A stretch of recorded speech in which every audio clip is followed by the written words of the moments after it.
Good afternoon, everyone. I hope everything is going on very well. Alright. So, first, today we'll be learning the use of passive voice. Why are we learning this active and passive voice? There might be some reason behind it, right? So, we'll see what's that. So, we use passive voice in this following situation. So, first is when it is not important to mention the subject or when the subject is obvious or unknown. That means when you know the subject, we don't know the subject by whom the doer of the action, or when it's not necessary to mention at that time, like the form has to be signed by whom it's not necessary.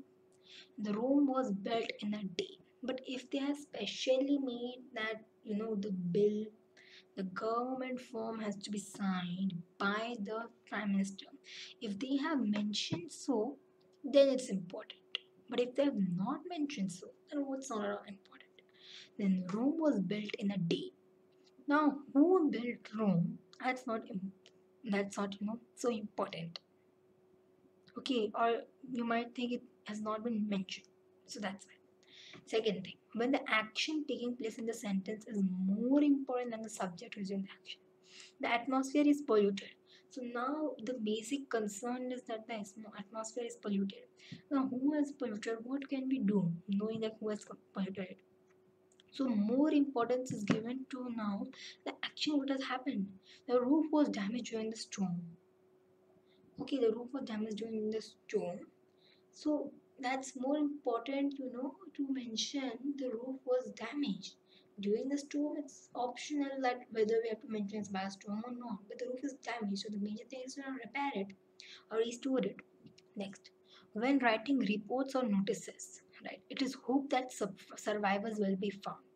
That building was built in 1990. So, you might see that in reports or notices, you will never find like, it's not necessary, will not find active voice in that. You will find the passive voice sentences. But why do we find passive voice sentences? Because it's important over there to basically highlight the report. What's the notice? Who has returned and by whom it is returned. Though that is not important. That's why. So let's see the next topic. Next.